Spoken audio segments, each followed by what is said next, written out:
তো গাইস আসসালামু আলাইকুম, আমি কুয়াকাটা ফিশ পয়েন্ট থেকে বলছি।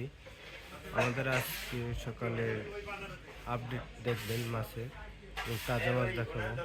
এই দেখেন আজকের এই তাজা মাছ একদম ফ্রেশ গালছি মাছ দেখছেন, এটা হচ্ছে তেলাপিয়া।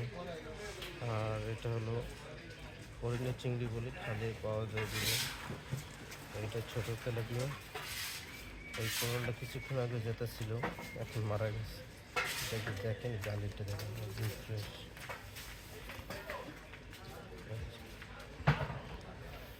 আর এই হচ্ছে থাই পুঁটি বলে, চাইনিজ পুঁটিও বলে। এই হচ্ছে রুই মাছ।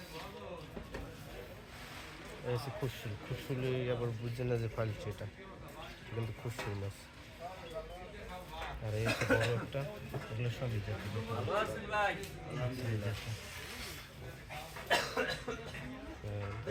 আজকে এই পর্যন্তই ছিল মাছের আপডেট। আবার নেক্সট টাইমে দেখা হবে আপনাদের সাথে। তো আসসালামু আলাইকুম।